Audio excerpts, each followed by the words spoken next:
Hi, I'm Jackie Kong, and you're listening to the MacGuffin Guild. Fasten your seatbelt. On this episode of the MacGuffin Guild, we're gonna let them greet us before they eat us in Blood Diner. This 1987 horror comedy cult classic was directed by Jackie Kong and stars Rick Burks, Carl Crew, Drew Godderis, Roger Dauer, Lisa Elaina, and Tanya Papanicolas as Sheetar. We're going to celebrate the career of the legendary Jackie Kong, explore the works of Don Preston, talk about naked aerobics, bobbiting yourself, and Billy Barty Farts. We'll discuss Dino Lee, the king of white trash, the sad tragedy of Rick Burks, the Colonial Theater Blood Diner screening, and ask the question, who smells like teriyaki? We'll get into the Dukey Flyswatter connection to our last episode, Spend the Night by Kong Comics, and Jackie Kong's love for her characters. I'm Pat Dougherty, and as always, I'll be joined by my fellow MacGuffins, Justin Jones and Mike Antonio. Our theme song was written and performed by Jordan Vincent. Now cleanse your palate for the ultimate in killer cuisine at the Blood Diner. I raised you better than this. And welcome to another episode of the MacGuffin Guild. As you all know, a MacGuffin is a plot device used to drive along a story, and we here on the Guild like to use a movie as a MacGuffin to drive along our conversation. So on today's episode, actually, let me introduce you guys first. I didn't do that yet, did I? Nope. Do you want to start over? I feel very neglected. Yeah. Yeah, let me start over. Okay. All right, we'll start over. And welcome to another episode of the MacGuffin Guild. As you all know, a MacGuffin is a plot device used to drive along a story, and we here on the Guild like to use a film as a MacGuffin to drive along our conversation. As always, I am joined by my fellow MacGuffins. First and foremost, Mr. Justin Jones. Justin, how you doing? I'm good, man. I like the first take better, though. Can we go back to that one? Oh, man, now I got to keep it in. That was definitely more raw and authentic. Yeah, this one was a little forced. All right.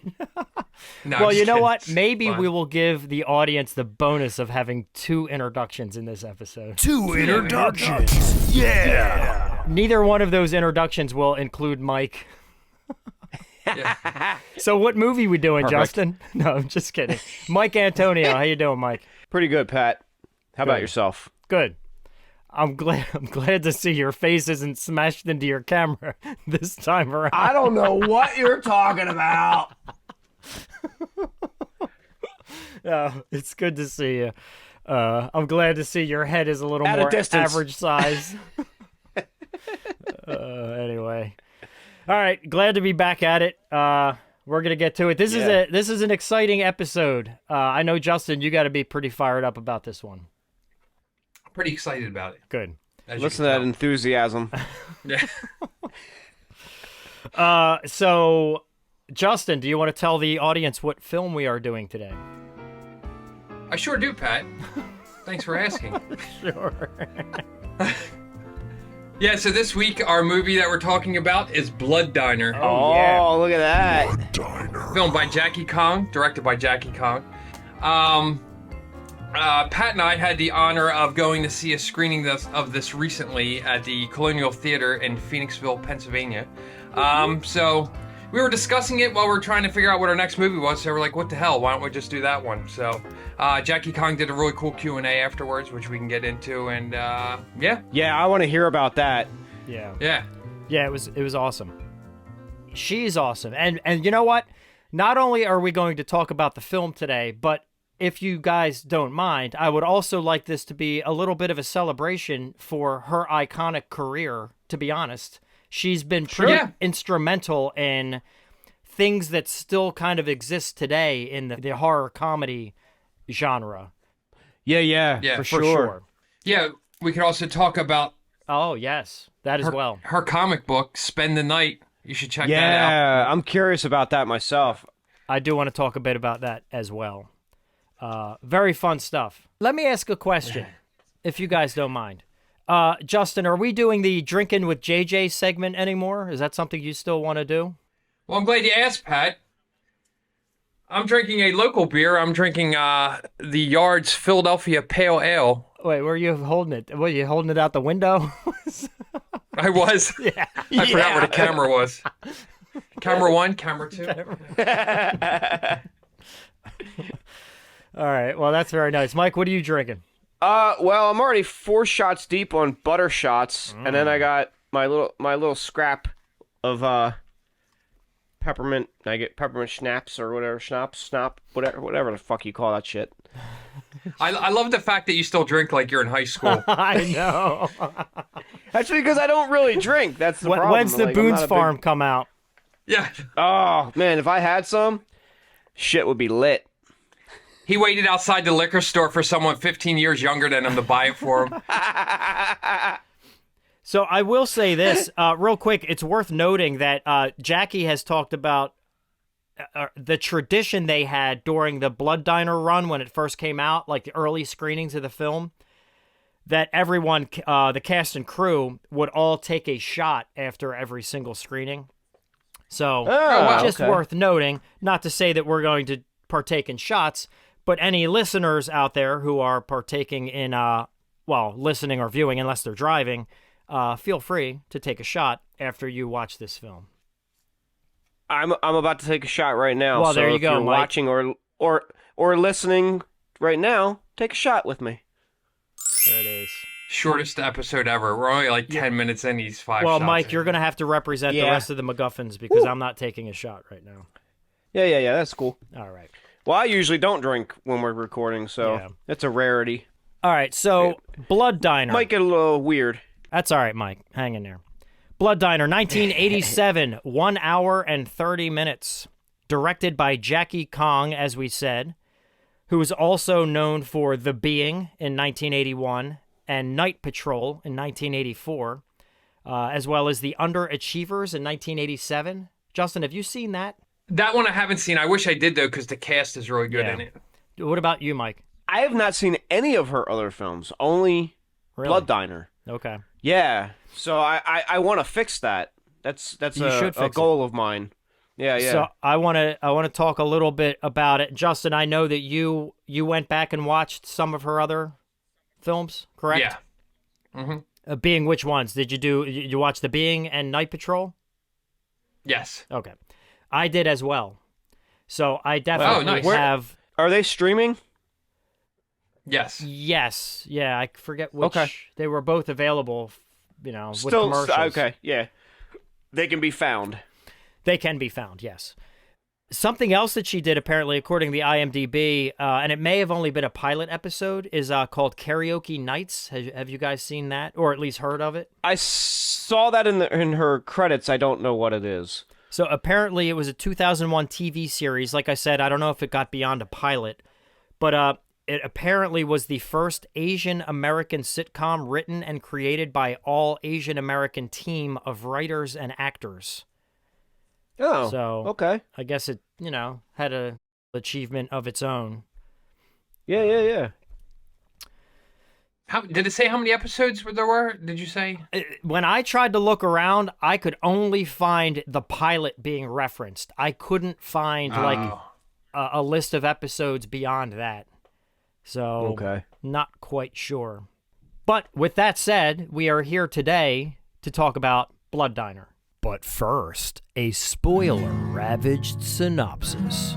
Two brothers, Michael and George, are brainwashed by their serial killer uncle, Anwar Namtut, into completing his task of resurrecting the ancient Lemurian goddess Sheetar. Their mission is given to them once they resurrect him from his grave.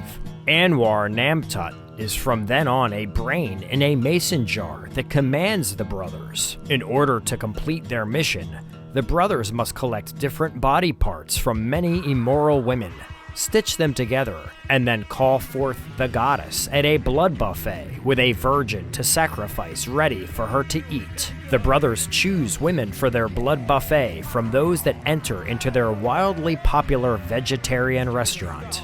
Meanwhile, two mismatched detectives work together to try to track them down before more carnage can ensue. In Blood Diner. Blood Diner.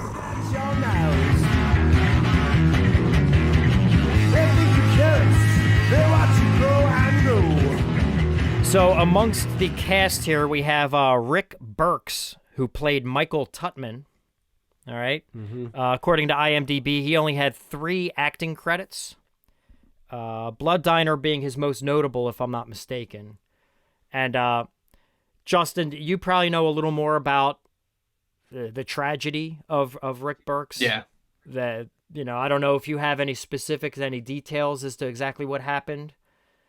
I don't know the details. From what I just heard is that he, I think it might even been in the special features that he was like died in a car accident. Yes. With his band. Yeah, what I read was the drummer was driving and he was drunk. Oh, okay. Yeah. I don't know his name or anything, but yeah. And it was with his band? Yeah, someone else was driving and they got into a car accident and he died, and he was pretty young. That happened roughly 2 years after Blood Diner was released, correct? Yeah, it was like 89. Yeah. So, very sad. That sucks. Yeah. Yeah. And he was in a band, too. He was a singer in a band. We don't know the name of the band, do we? I do not. Justin, did you find that information? I did not find that information, but... I didn't really look for it, no. Yeah. Well, neither did any of us, so... but that's okay. If any of you know the band that he was in, comment below. Yeah, so he made a minor appearance in the 87 film The Underachievers and the 1988 film Wicked Stepmother. He was also in numerous music videos, David Bowie's Day In, Day Out, Brenda Russell's Piano in the Dark, Gladys Knight's Living On Next to Nothing, and Neil Young's Hey Hey My My. Yeah, I did see that. I found that interesting. Yeah, I can't find the name of his band, but regardless, I mean, these topics are always tough on the MacGuffin Guild. At least they are for me. I'm sure you guys feel the same, because this podcast is all about trying to have fun and keep it light.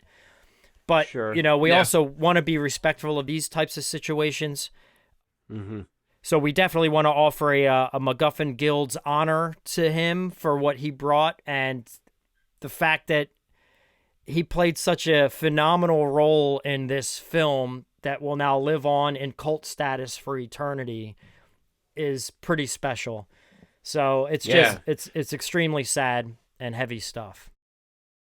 Well, it's funny because like when you watch these movies and then the more you get like, you start researching them and you're looking into them, and then you find things that you connect with, and then like it's gonna sound pseudo psycho fan sounding, but like they actually become kind of part of your life, like just a little bit. Yeah. So like it's kind of does like because you especially we've been spending how much time like researching and watching other stuff and getting to kind of know these people's careers. And it kind of has more of an impact when you hear about something like this after you watch them in these movies and you hear people tell stories about them and you know more about their personal life. Because a lot of times you watch a movie, it's just a face on a screen. Yeah.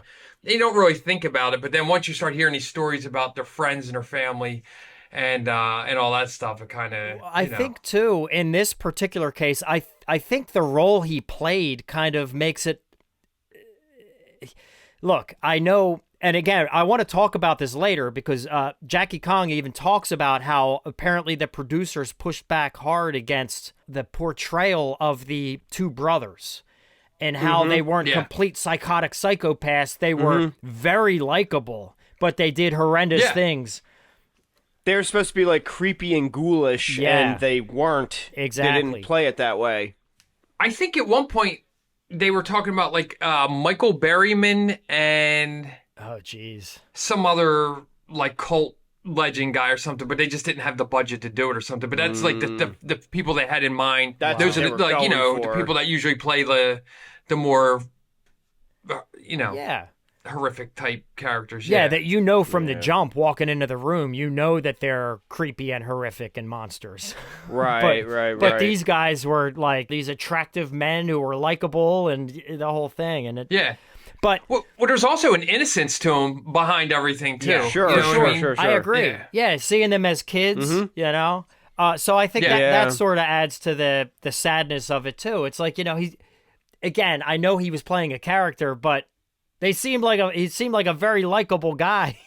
you know, and it's like, well, his co-stars and Jackie Kong and other people involved with the film all seem to like him. Yeah. Like they said nothing but nice things about him. So, yeah. you know, he seemed like a really likable guy. Mm-hmm. Some of these people weren't even like professional actors or trained actors or experienced actors at this point. So it's not like they're like totally falling into this role. You're going to see more of who that person really is, I think. Yeah, which is kind of the nice thing about using people that aren't like, you know, like trained from the time they're like toddlers or something to do something. I feel like you're getting a more, you know, raw, transparent performance of like, you know, you get a little bit of that person in that performance instead of them like just wearing the skin of the character they're playing. That's a really good point, Justin. Yeah. It is a really good point. Yeah, thank you. Well, we got to move on to the next topic. We got to end on that. Tried point. to be sincere. All right. Yeah, I know. Michael Tutman's brother, George Tutman, played by Carl Crew. Mm-hmm. Carl Crew actually had a much larger career in film, more so than most of the cast. Okay. He had 19 acting credits, 5 producer credits, 4 writing credits. He wrote the screenplay and acted as Jeffrey Dahmer in The Secret Life, Jeffrey Dahmer, in 1993. Huh. I had no idea. He also wrote Gross Out, 1990, Art of Nude Bowling in 1995, and Urban Legends, 1998, which all 3 of those were directed by Bill Osco. Oh, really? Yeah. Okay. So that's clearly his connection. Something worth touching on. And again, I know you never quite know in Hollywood how marriages go one way or the other. However, the fact of the matter is, back when Jackie Kong made the original 3 films that we're primarily going to be talking about today, she was married to Bill Osco, and he was a producer. So clearly, Carl Crew, as his career went on, he sort of stayed with Osco as things went. That's at least what the IMDb would make it seem, based on. I think he said in the project. special features. I think he said that he continued to work with him, with Bill Osco, aka Rex Coltrane. Yeah. For a period of time. Cool. All right, so Drew Godderis. Hopefully, I'm saying his name properly. Drew Godderis as Uncle Anwar. He's has great. 5 acting credits, including Evil Spawn, 1987, Cannibal Hookers, 1987, The Underachievers, 1987, and Deep Space, 1988. He has 1 writing and 1 directing credit, and do you know what that's for, fellas? No. It is for the 1994 classic L.A. AIDS Jabber. Oh, yeah. Oh, shit. That's right. I know that I did movie. see that. Yeah, I know. Dude, I had no idea that was him. Fun fact, I own that movie on Blu-ray, Do and you really? I've never watched it. Well, we might know what your next pick is I then. know. I have not watched it, but I've seen lots of clips from that movie, and it's yeah. Well, leave it to Uncle Anwar. Yeah, right. Yeah. I thought his accent was real. Like, I thought that was like his real accent, and then I saw him in an interview. I'm like, holy shit. That is he said it was like a gas station attendant that he used to frequent, and he was like Iranian or something, and he kind of lifted it from that. I think he's Armenian, he said. That's what, you're right. I'm sorry. You're right. All right, we'll rattle off a few more of the cast as well. A lot of these are, very minimal roles in Hollywood otherwise. So this is the primary biggest role that most of them have had. Like us. Yeah, exactly. Roger Dauer as Detective Mark Shepard. He has 3 acting credits, this being the most notable. His partner, Detective Sheba Jackson, played by Lynette LaFrance. She only has 1 acting credit, and it's this, as far as I know. Wow, that's crazy. Yeah. Retire undefeated. Yeah, exactly. Hey, So we got Lisa Elaina as Connie Stanton, who's the virgin, quote unquote. Oh, yeah. Only 4 acting credits, again, this being the most notable. And then, so last one, real quick, before I forget her. Tanya Papanicolas. Oh, yeah. she was Sheetar. Sheetar and Bitsy. Correct. Sheetar. Sheetar. She's the one that Carl Crews said smelled like teriyaki. Yes, he did say that. He was like, she always smelled like teriyaki, but she was really nice. But it was funny the way he just threw it into. He was like saying all these nice things, and he just kind of just threw it in there. He's like, yeah, and she just smelled like teriyaki. So wait, was her? She was the one that was she was filming at the topless aerobics, right? Maybe because she was Sheetar, but so she might have been one of the ones that. Yeah, I think she was. Yeah, she would have. Because in fact, she's wearing like this bandana thing on her head or whatever you'd call it, and the scene where after the shooting. Again, spoilers. I'm sorry, everybody. We should give the warning now. It seems like we're just digging right into this one. But you really should go and watch it first. Yeah, please. I think it's recommended by all of us to just go watch it and then come back and listen to the rest of this episode. Fair warning, this movie may not be for everyone. Yeah, oh, yeah, true. That's fair. If you've made it this far, more than likely, you'll probably be okay with it. If you like weird, gory... trauma type stuff and if you can handle trauma, you can handle this, but if you're not a fan of that kind of stuff, then you may not enjoy this movie. Is that fair? Yeah, I believe so. Yeah.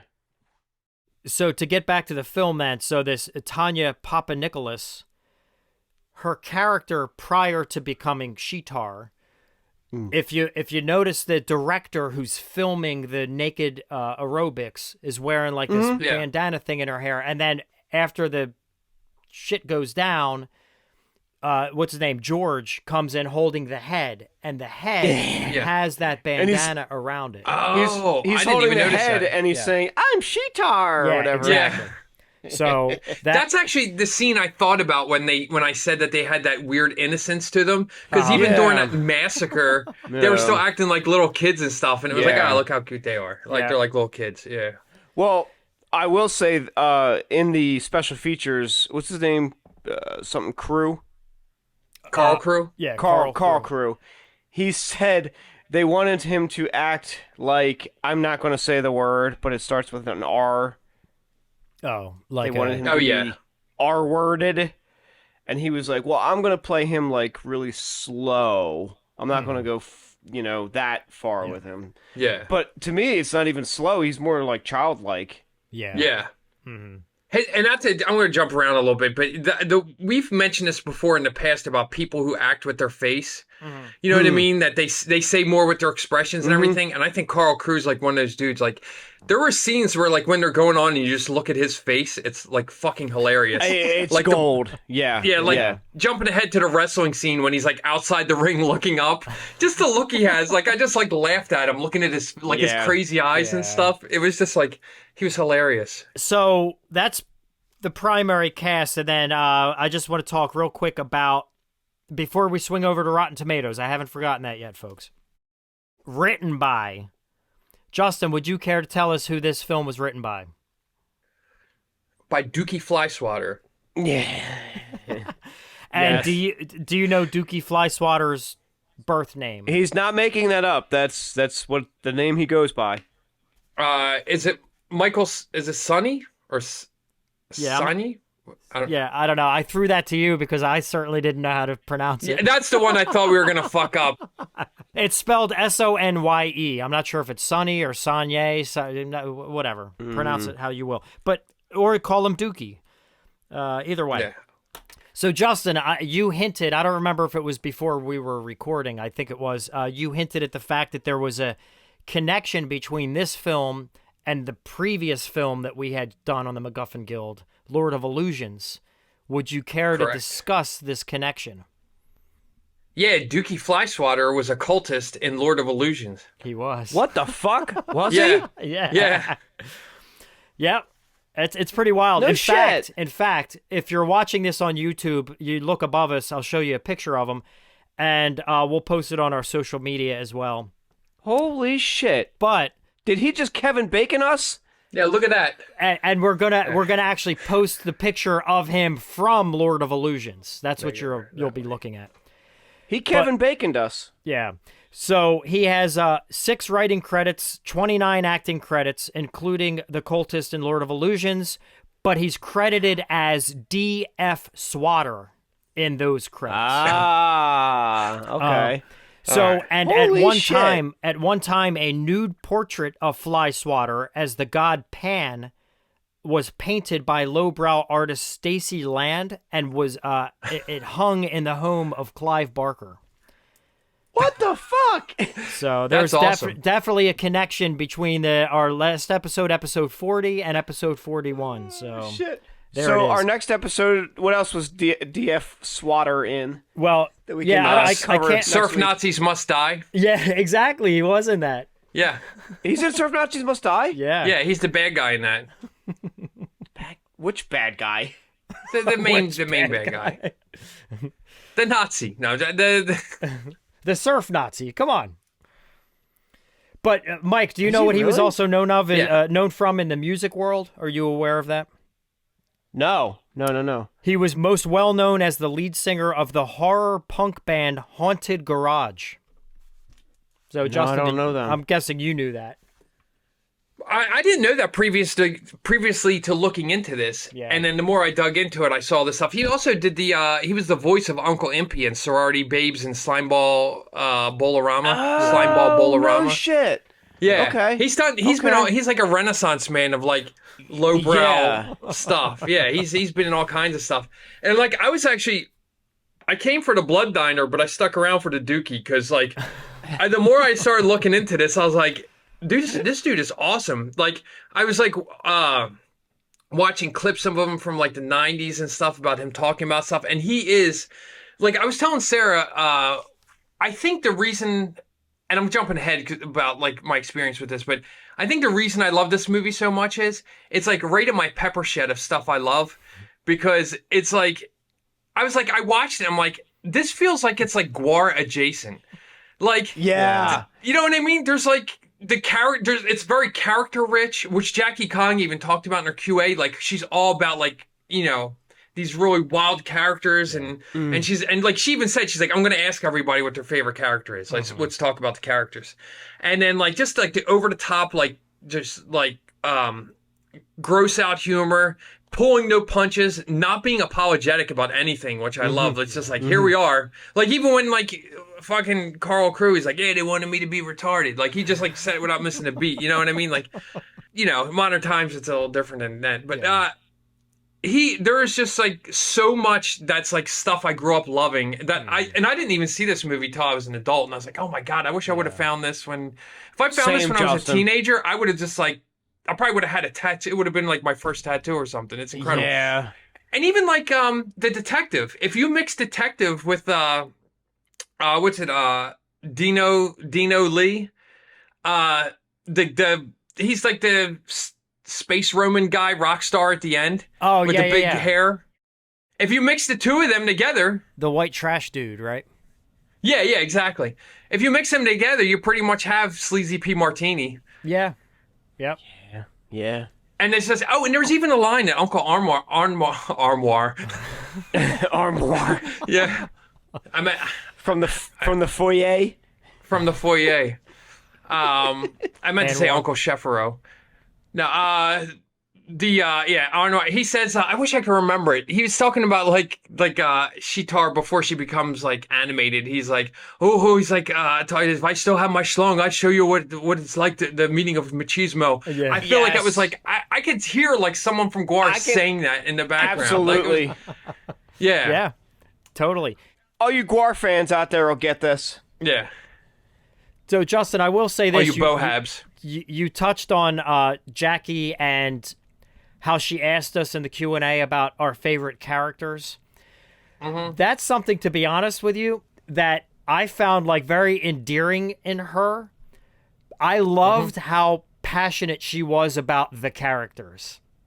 And I think even hearing her talk about her comic book, Spend the Night, which we're going to talk a little bit about that later, she's very passionate about the characters, you know, and I love that. I love that about, you know, who she is and the filmmaker that she is and how she's that invested in. And keep in mind as well, a lot of these characters, there's no rhyme or fucking reason about what they're doing or why they're doing what they're doing, or some of them aren't even real.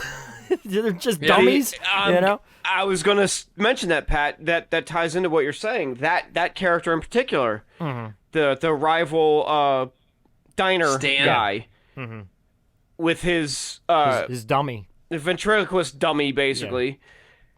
Originally, it was supposed to be another person that was talking, and Jackie Kong was like, "No, let's make that a dummy because like this guy's supposed to be like lonely and what's more pathetic than him just talking, like a ventriloquist through this dummy." So that was her idea, and like you said, that gives that character a much more unique persona. Sarah and I laughed when we were watching the special features when she was talking about that, because the guy that she picked to play Stan wasn't even an actor, and she's like, I just picked him because he just looked like someone that would just have no friends. Oh my god. We're like, that is like the saddest thing. Like, she just said it like so nonchalantly. He just looked like someone that wouldn't have any friends. Funny. You know who was originally supposed to play Stan? Woo. Apparently, allegedly. Who? Dukey Flyswatter. Oh, was he? Oh. Yeah, he was supposed to have a part in it, as I think, according to him, he was supposed to play the part of Stan, but it didn't work out. But he didn't seem like upset. So why don't we hop over to Rotten Tomatoes then and get a feel for what the critics had to say about this? How do we feel about we're only there? Yeah, I know. Hey, it's usually the first thing we do. All right, Rotten Tomatoes. All right, I'll start with the negatives, and then we can bounce over to the positives. I only see 2 negatives here from critics that I have to even read. Wow, I thought there'd be a plethora of negatives. Again, it's slim pickings here. There's only 7 total reviews on Rotten Tomatoes, so it's a small sample size. Oh, I guess I have to ask first, what do you guys think it scored on the tomato meter? Who should go first? Justin, your choice. Mike, you go first before you pass out. All right, so we're doing critic review first? Critic, correct. You say before I pass out?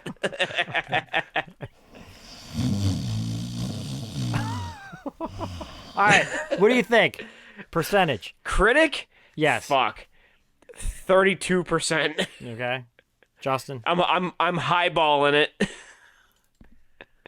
I'm going to go higher, believe it or not, because I feel like the critics who saw it were probably niche critics. Like, I don't think it's probably got it. Mm-hmm. Yeah, I don't feel like it's like the highbrow like guys or anything. So I'm gonna. What'd you say, Mike? I said 32. 32. All right, I'm gonna go 45. All right, and what do you guys think audience score? I'm gonna go higher for that. But still not. I still can't go too high. I'm gonna say 58%. 58. Okay. Justin? I'm going to go a little higher, too, because I feel like the only people watching this are the people setting out to look for something like this. Good point. And I'm going to go 80. 80? Justin, you're full of good points tonight. All right. Yeah, it's so, not as rare. I know. Neither one of you are real. Well, Mike's kind of close on his audience score, but that's about it. So, wow. On the tomato meter, Mike said 32, Justin said 45. It is 57%. Damn. And as far as audience goes, Mike said 58, Justin said 80. It is 50%, right down the middle.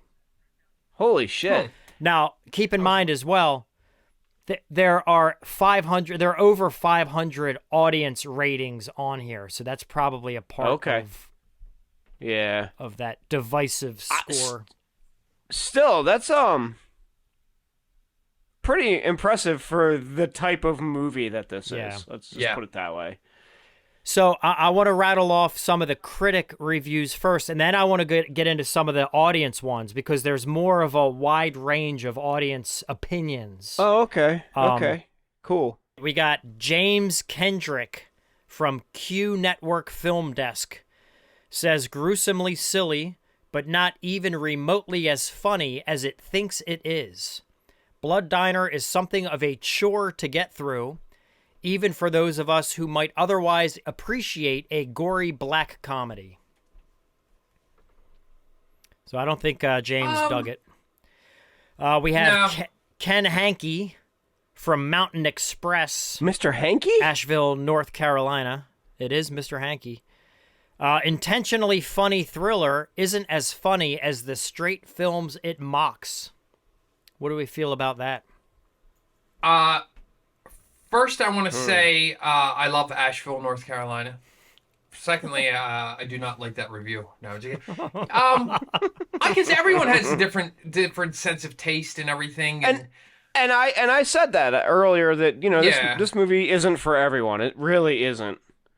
Like I don't hate either one of these reviews. It's just based on their personal opinion. I don't feel like they're being too overly venomous. But I mean, I disagree. I don't feel the same way. But I don't. What I'm getting from these two reviews so far is humor is subjective. Yeah. It's not their type of humor. Yeah. So what I'm going to do, I want to stay on the negatives for a minute, so I'm going to bounce over to the viewer reviews. I almost said customer reviews. The audience Technically, reviews, they're I all should kind say. of customers. All right, this is Robert P. It might be Robert Plant for all we know. Not sure. It probably is. He says, super cheesy. This movie would give Plan 9 from Outer Space almost a run for its money. However, you can tell a lot of people put time and effort on a shoestring budget to make this as best they can. Some jokes do fine, but most of the movie flew right over my head. I'm going to be generous and give this movie a 1.5-star rating. Okay. I do have comments on that. Okay. The comparison to Plan 9 from Outer Space. Mm-hmm. Hard disagree, and here's why. Okay. Plan 9 from Outer Space is incompetently filmed. Yeah. Yeah. Well, he mentioned that in the he addresses that in his comment that he said people spent a lot of time. Yeah, in a way, but I still don't see the comparison because this was competently filmed. Yeah. You may not like what's on screen, Yeah. but it's competently made, especially for the budget. Yeah. It looks like $1 million. Just my 2 cents. At least 300,000. I got to read this one now. This one doesn't have a name associated with it, which probably makes sense because they would probably feel shame.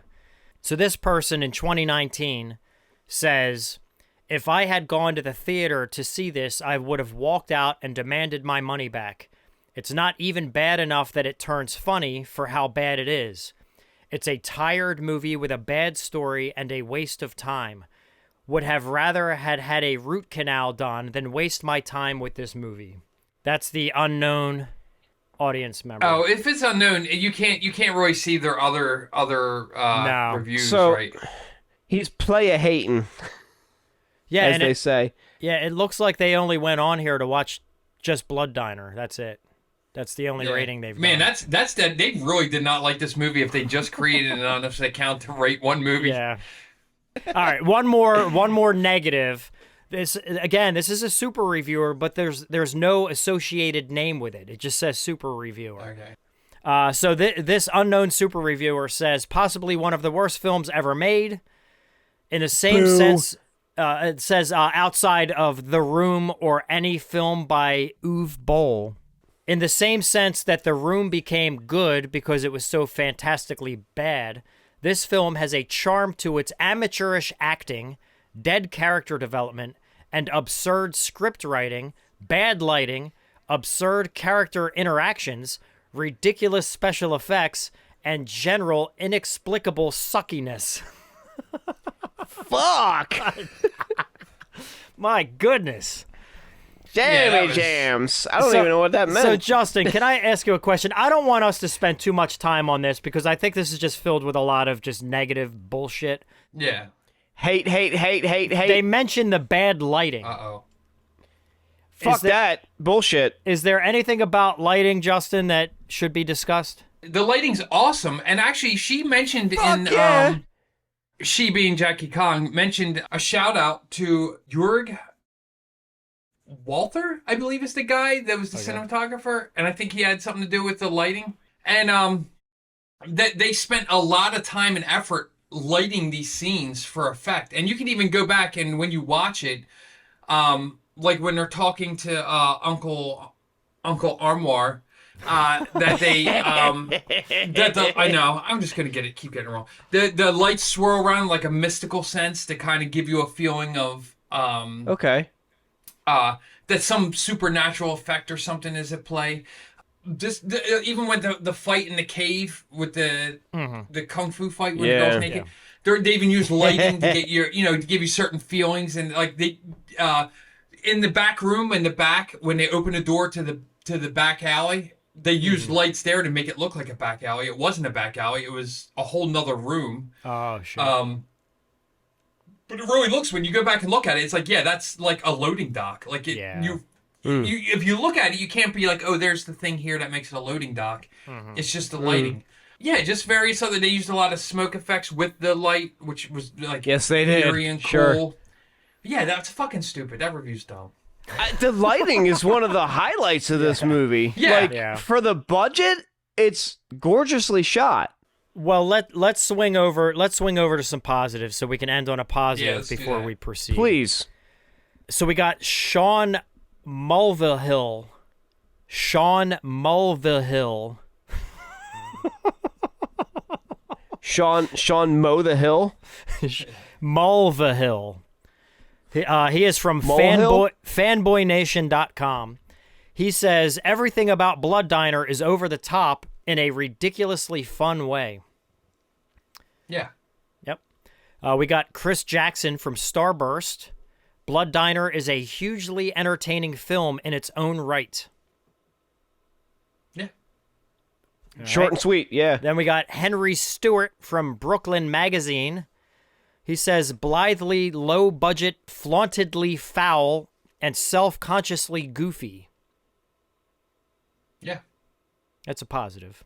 Yeah, these guys. I mean, these are all, Yeah. Caffeinated Clint They from get the joke. Film Threat says, oh, This guy shit! again. Here he is. We got him again. Bloody good fun. That's all he says here. That's all you need. What else do you need to say? And then we got this audience review says, 5 stars, amazing film. That's all there is to say. Yeah. This might be a good one to end on here. Okay, this person, also an audience member, gives it 5 stars, and they say, "Why did I give such a horrible movie 5 stars? Not only because it is horrible fun, but also it was made with so much heart. How do I know? I appear in this kooky gore fest no less than 5 times. This has to be watched to be believed, and yes, it was made on a shoestring budget, but again, this was made by the most amazing people and is truly one of the highlights of my life, getting to be a part of it all." Amen. Drop the mic. Amen. Biased opinion. Yeah, disregard. Exactly. Yeah, Mike's gonna have a problem with that one now.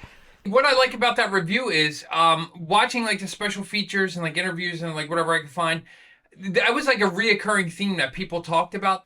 Yeah, like people just like said it was such a great experience, and especially the guy, I'm totally forgetting the actor's name that played the detective. Like he was just saying, like how he loved it. Yeah, he loved that experience. Like he just thought it was like the greatest thing Roger ever. And then he Dauer. said he was depressed. Yeah, he said he was depressed when it ended. Yeah. Because it was like such a great time. And he also said it inspired him to get into law enforcement. Yeah. Oh, really? True. After playing that role, yeah. Shit. Wow. Yep. All right, let's talk about taglines real quick. What do we say? All right, let's do it. Oh, wow. I don't think we did that with Lord of Illusions, did we? No. Well, we don't need to bring that up. What the fuck? We Why gotta don't we record that whole episode expose again. all of our warts?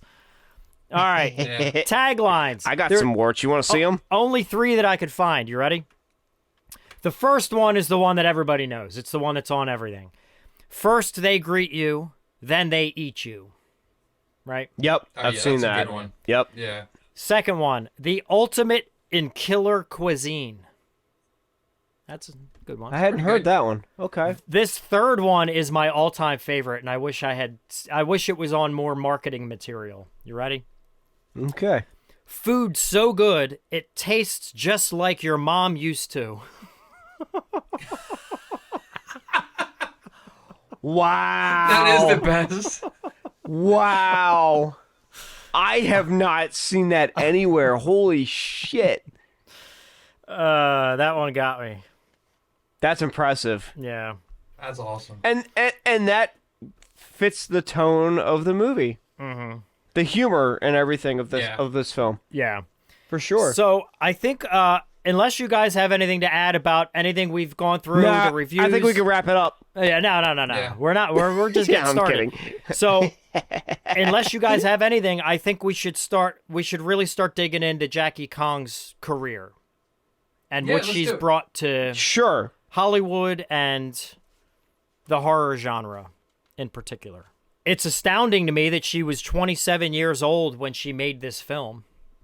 Dude, that's crazy. Think about that. For real. And she was 25, turning 26 when she made Night Patrol, which Yeah. means she would have been what when she made The Being? 23, 24? When did that come Yeah. out?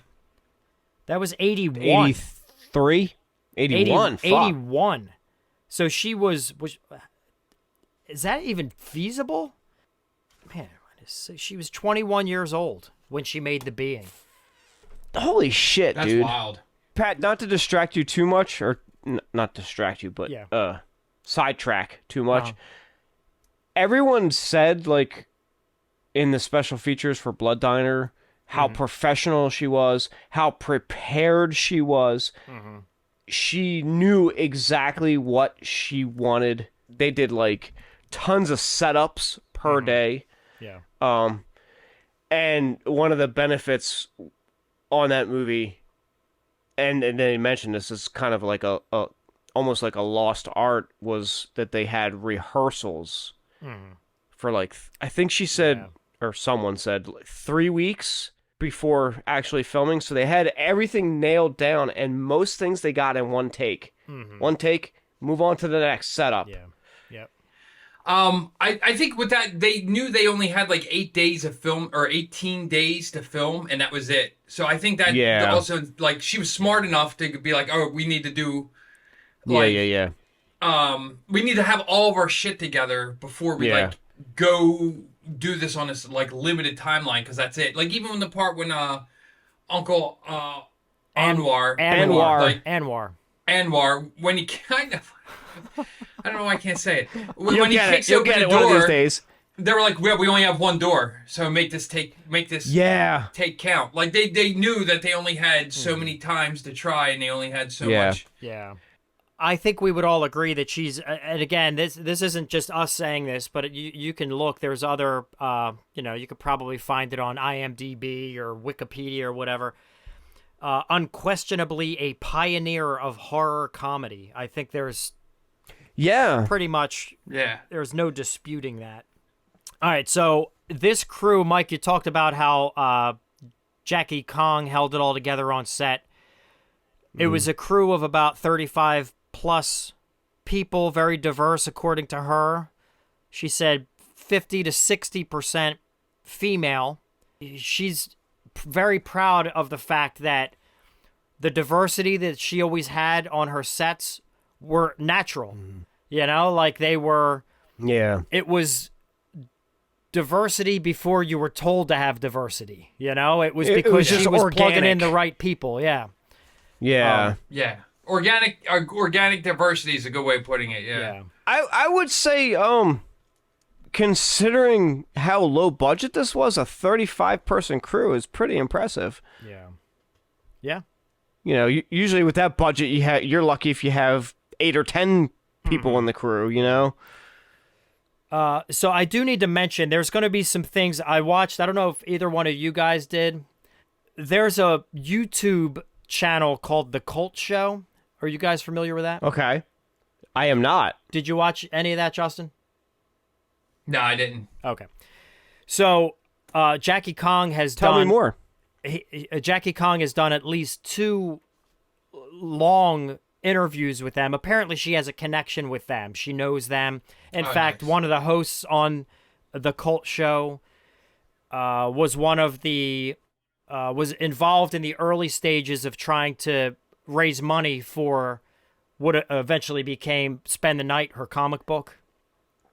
So there's a connection there that apparently goes back. But anyway, so Jackie Kong has gone on this show a couple times, one maybe 2 or 3 years ago, and then one more recent, maybe 6 months ago. And I watched both of them. So a lot of this stuff that, I'm touching on, I've heard her say in these interviews and in these conversations. Okay. So I definitely wanted to make sure I shouted them out. They're called The Cult Show. You should definitely go check them out.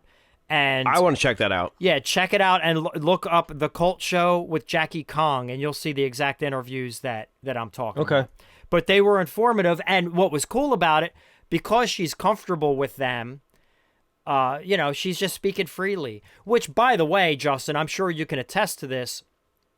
In the very short time that we met her, she was fucking awesome. She was exceptionally friendly. Her sense of humor was great. In fact, when we asked her to record a promo thing for us, she got one of our names wrong, which you guys can go check our social media. Those clips should be floating around as you're watching this podcast episode. But she had a great, sense of humor about it, and it was just funny. Yeah. And let me tell you from personal experience, because I wasn't able to be there with you guys because I'm an old man and I have to go to bed early. But the next morning when I woke up and you had sent that clip to me, dude, I pretty much was just bouncing up and down. That was incredible. Yeah, I was wasn't it? so happy. Yeah. I was so happy. So shout out to Jackie Kong.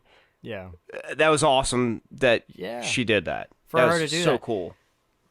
She was really nice and really genuine too. And one thing I thought was really nice is, Pat, you went up and you asked her if she would do it. And she's like, yeah, just give me a couple minutes, I'll think of something. And she still had a line of people. So we just kind of hung out while the rest of the line of people came through.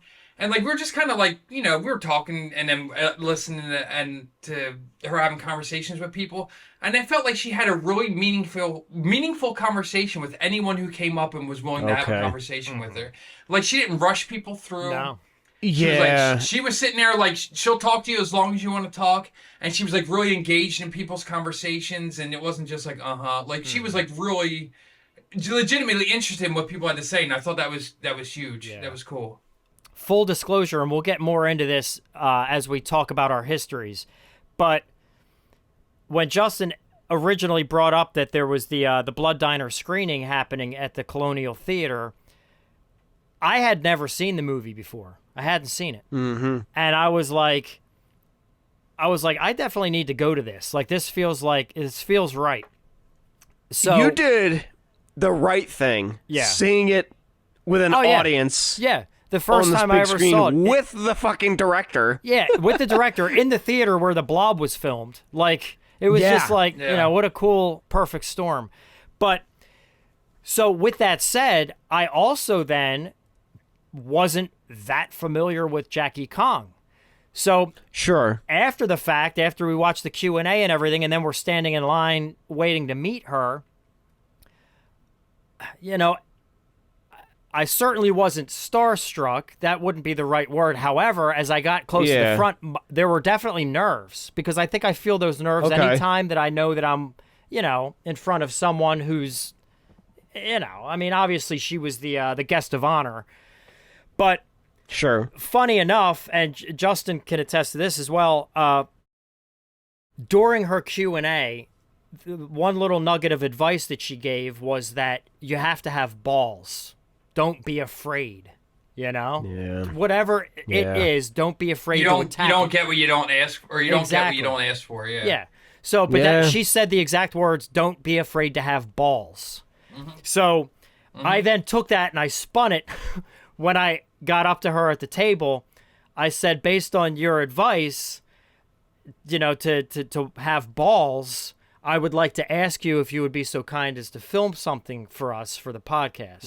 So that's what sort of gave me the in to try to drive it home, because it's like, and again, Jackie, if you're watching this, thank you, but I almost wanted to take her advice and turn it against her. You know what I'm saying? Right. Yeah. Because use it against her, yeah. I almost weaponize it. I almost didn't ask her because I didn't know if it was Taboo? Inappropriate. But then I'm like, you know what? Yeah. If I don't ask, She won't told know. me to do it. Yeah. If I don't ask, I won't know. Dude, So and she didn't even skip a beat. She's like, yeah, just give me a minute. Like, give me a couple minutes and I'll do it. And she was like, That's awesome. Yeah, she didn't. Yeah. Yeah, she was like, yeah, no problem. Like, I didn't like. Yeah, it was awesome. something else, another quote of hers. Again, I probably saw this on the Cult Show. In regard to getting opportunities, and I think this is good advice for everybody listening and watching, and for all of us. Good advice. Jackie says, I just have to do my own thing. I can't wait around for someone to say, I think I'll hire a female Asian director. I go out and I write it and I do it myself. And that's just great advice for all of us. If you're sitting around waiting for someone to come and say, hey, I want you to come and make my film and direct my film, that's not going to fucking happen. It's not going to happen. I thought that's really great advice from her. My point was, like, we kind of do this, like, I don't know, we're not, like, film experts and all this shit, but, like, we just kind of do this thing as, like, bullshit, we're super reviewers. We're super reviewers now, but we just kind of do this just to kind of get together and have a conversation and talk about something. It just gives us, like, it's the MacGuffin. It gives us fuel to talk about what we want to talk about. Save one of those, Mike, because we got to do a shot at the end. But we just do this to kind of have a conversation about stuff and, like, what's the point? What are we talking about? You know what I mean? Yeah, and I think that's the takeaway of this whole thing beyond what the movie is. It's about, like, it's about, like, on any scale, achieving some kind of dream that you want to do or just the work you want to do, because that's, like, a common theme I started seeing as we started seeing all these people, like Dukey Flyswatter, like, being in movies and being a musician and, like, doing all these things and, just being involved with stuff that you like. And it's like, like, I think about stuff like I grew up, like, loving this stuff and I never did anything like that because I was always afraid to do anything, you know what I mean? Or, like, go outside my comfort zone. Yeah. And I think about it, it's like, if I would have, like, being a middle-aged man, I wish you hear your parents say this, I wish I would have known what I would have known then. And I think it's just about being brave and just doing the things you want to do and believing in what you do. And I think that's what Jackie Kong represents is, like, one thing when she was always talking about her work, like, I'm very self-deprecating, this is kind of like my sense of humor, but she is very, like, she doesn't, like, overhype herself, but you could tell she's very confident in her work. She's like, this is what I do. And I'm very confident in what I do, and I think that, and I think that's good, and I think that's what people need to do. You need to be confident in the work that you do. Something else that she, clearly that is part of her history is, and she's talked about this multiple times, and in fact, she even touched on it in the Q&A, Justin, with us, where a lot in her early days, especially in her youth, again, she made her 3 biggest films in her 20s. And early 20s. She is a young female Asian director in the 80s, lifetimes ago at this point. And, we still have some growth as a society in fields, involving that kind of stuff. But what Jackie has talked about is she said that she's quoted people saying, oh, I was expecting someone else, like when she would show up. Yeah. Everyone thought I was a guy, she would say, Sure. And on the Cult Show, she told a story about how in the outtakes at the end of Night Patrol, have you guys heard this? There's the outtakes at the well, Mike, you may not have seen it, but Justin, you watched Night Patrol, how at the very end I did watch the outtakes, and you can hear her voice off camera.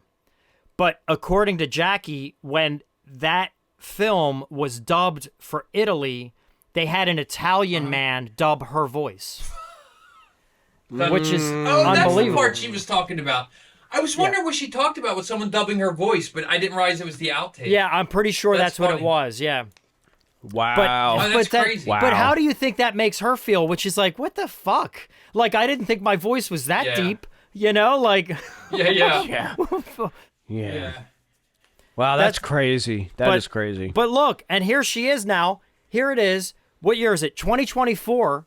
And here we are talking about a film that she made when she was, 27 years old? That's fucking phenomenal.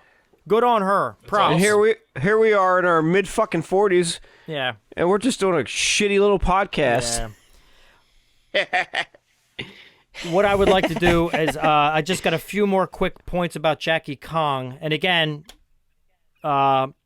this is a celebration of her career and her films. It's a celebration, bitches. Okay, I don't want to get ahead of myself. Okay, let me just knock a few things off that I have on my list here. Billy Barty. Did you hear about that situation she had? Yes. In Night Patrol? In Night Patrol. Yeah, he was mad. No. Okay. So tell me, fill me in. So Billy Barty in her film Night Patrol, which is very similar to maybe the same vein as like Police Academy, right, Justin? You would say it's sort of in there. No, it's much different in many aspects, but some of the humor is definitely Police Academy-esque. Billy Barty, who is that? Real quick. That is, I know the Billy name. Barty. He's the wizard from Willow. Roll the bones, Willow Ufgood. Okay. Yeah. All right. Billy Barty. Okay. Now I'm with you. He's I done knew a the name. ton, I was shit ton of stuff. So Billy Barty played what was he? The chief, right? He's like the chief, yeah. Yeah. And so he's just, obviously Or the captain or whatever, he's yeah. a smaller stature, and he's, he lines up all the police, and he's walking up and down, giving them their instructions for the day and whatnot. But what he didn't realize in all of his scenes that he filmed for this movie, in post-production, Jackie Kong added fart noises as he's walking. And he saw that in post, or I'm sorry, he saw that when the film was out, not in post. He saw it when the film was released, and he was fucking furious. Yeah. And in fact, according to Jackie Kong, he wanted to sue her. Oof. But I guess one of the reasons that he didn't is because they had the same lawyer. So I guess the lawyer... Had you heard that story, Justin? I didn't hear the lawyer part, but that's funny. Yeah. So anyway, that's just something worth mentioning. I touched on it earlier, but I do have respect for Jackie's pride in her characters, both in the film, in her films, and in the comic book series that she's doing. That, as someone who's dabbled in that stuff, and again, I haven't done anything close to what Jackie Kong has achieved, but why not? I know, because I'm here with you fucking assholes. Oh, it's our fault. It's me and Justin's fault. Yeah, exactly. You're holding me back. We're dragging Pat down. Yeah. Be careful who you surround yourself with. Yeah, exactly. But got us naysayers around you. I have an appreciation for that. Yeah. I've gotten small little tastes of that, like the short film I made, Drop Point Compromise. When I was writing those characters, by the time it all came together, I'm like, these fucking characters are awesome. Like, and it's exciting. And Mike, you've written, you know what that's like, Absolutely. So, it's the best feeling, like crafting a character and bringing them to life. It's amazing, yeah. And then, but to see her excitement about it makes me excited, and then when I went back and watched Blood Diner again, which, full disclosure, I've now watched it 3 times in a week and change, or has it been a week? I don't even know. I have more of an appreciation for what she was trying to do with some of those characters, and it came from her showing that excitement. I know this is cliche, but like her enthusiasm is contagious, and everybody says that, but it's true of some people. Like, I mean, Justin and I got to experience it firsthand. Like, she was just she was fun to be around. Yeah, rub it in some more. Yeah. Yeah. Well, I will. No, I get it. Kong Comics, all right? She has a series she's putting out now called Spend the Night. So, Justin, you, when we met her up there, which Mike was not at, you got her to sign a copy of her first issue, right? Yeah. You've read it? Yeah, I did. Okay. You're gonna ask me about it, or Well, you just want to know what's if I your read it? thoughts? And then I Okay. want to So piggyback off that. I'm very interested in it, but the problem with comic books is, like, I only have, like, 1/32 of a story here. I only have, like, the beginning of it. So you can't really get too much into it, because you have issue 2, don't you? Yes, I do. Yeah, so we'll have to get together and share. Yeah. The first comic book, I read it, and, I mean, it's only setting the story, but I like kind of what I'm seeing already, and I'm very curious. Like, it left me wanting more to see what's going on in the rest of it, so I'm very curious to read that issue number 2. But, where her sensibilities and everything about how she likes horror and comedy and stuff, or whatever, I'm just curious to see where she goes with it, because, you know, the over-the-top nature could be very interesting. So, here's what I did. I actually bought it. I bought issue 1. Where'd you get that? I got it online. Oh, okay. Where'd you get that? So here's what I fucking loved about this comic book. And I don't know if, again, according to Jackie Kong, this has never been done before. And she very well may be right, because as far as I know, I have never seen it done before. But it ramped up my enjoyment of reading this comic book. And Justin, I want to know if you actually did it when you read the comic book. Did you utilize the QR codes to play the musical score to the comic book? You know what? I didn't, and I was like, I wanted to read it through once without it, and then go back and read it the second time with it, and I just haven't yet. Yeah. But I'm shame on me. I wish I would have. So Jackie Kong puts hidden QR codes throughout the comic book, and if you locate them, you scan it with your phone, and the song pops up. Some of the songs are well-known songs that we all know. Some of the songs are specific pieces of scored music specifically for this series. And there's one scene in particular, and again, I do not want to spoil anything in it, but there's one scene in the first issue that involves a swimming pool. I'll just leave it at that. And when you scan that QR code, the song, which is a originally scored piece for the comic, starts up with sounds of exactly what you're seeing on the page. And then the music kicks in. And as you're reading the words, it's like watching a fucking movie, dude. It ramped up my comic book enjoyment experience more so than I've ever had. You know, and again, it's only 2 issues. I've read both issues, and I've aligned the music with the story, and it's so fucking brilliant. So, Justin, I highly recommend you go back and do that. That's cool. Yeah. How many issues are out now? I think there's like 3 or 4. I think 3. Okay. I think the 4th is. Did she say how many are planned, or is there no plan? Is it just kind of ongoing? I believe it's ongoing, but I really couldn't tell you. Similarly, Pat, a lot of writers, when they write like a novel, some of the like authors that I read, you know, lots of their books, I'll read anything they put out. They'll put out like a playlist. Okay. Oh yeah. Of like what they were listening to while they were writing it, or what fits the vibe of what they were writing or whatever, and that's cool to listen to while you're reading. Yeah, no, I can imagine, dude. So there is so you can go to JackieKongDirector.com. JackieKongDirector.com and get all her information. Looking on the page real quick, it just shows the first 3 issues. They're out now, but I don't see anything right off the top that talks about how many issues are planned. But buy them and stay tuned. Get online. Like I said, I got online and I ordered the first issue.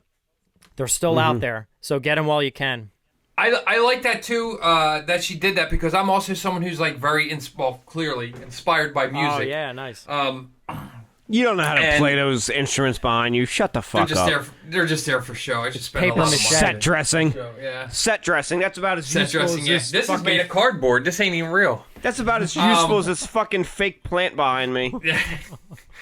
Pat, I think we kind of talked about this before. Do you remember, and we're all involved in this, but you remember back in the day when we were talking about that orphanage story? Yeah. Holy shit, yes. Yeah.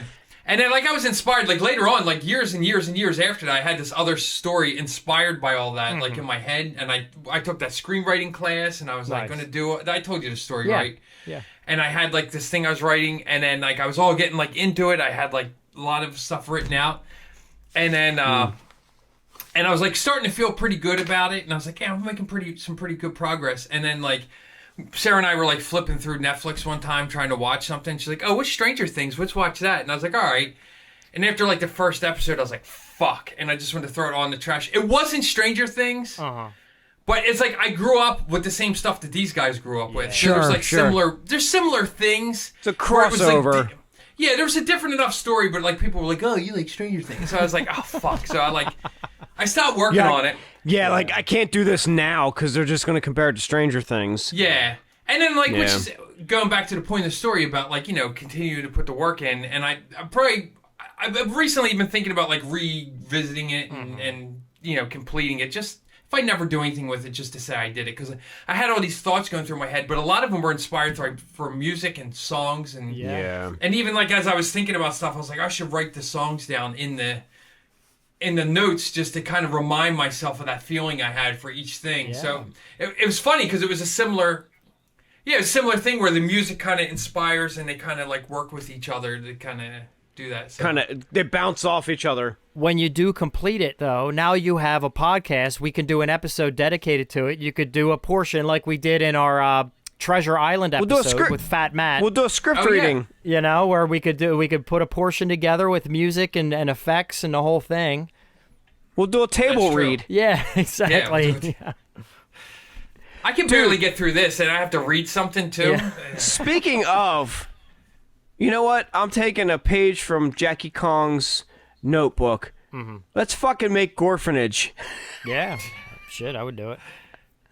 Fuck yeah, dude. Yeah. I did look that name up one time, and I look much more like the homeless guy I was supposed to play. Yeah, you do. Now. Oh, that's right. You were supposed to be a homeless guy. That's right. I was supposed to be like the homeless towns guy who knew what was kind of going on. Peeking in windows and shit.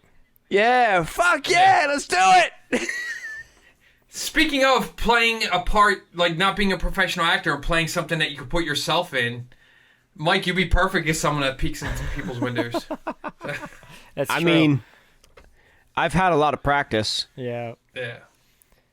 All right, so one quick thing then, final point about Jackie Kong, and then we can transition to the next portion of the show here. Jackie Kong is the daughter of former actress Anita Liu and grew up with such celebrities as Brando and Polanski. No shit, I didn't know that. I've even read that Kong received her first 16mm camera from her mother's good friend Marlon Brando on her 18th birthday. Oh, wow.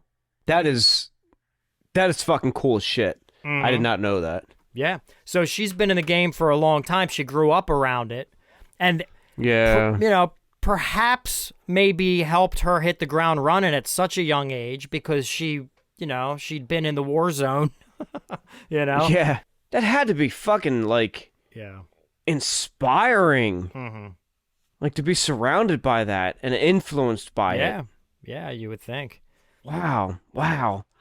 So it's where were you at for me, Marlon Brando? You fuck. It's sort of 3 generations now because you guys know that her daughter then is in her films, right? Yeah. No, I did not know that. So I'm actually didn't even know she had a daughter. Jackie Kong's daughter plays Little Michael in Blood Diner. So the opening scene, there's 2 boys, but the Michael character is played by a girl. It's played by Jackie Kong's daughter.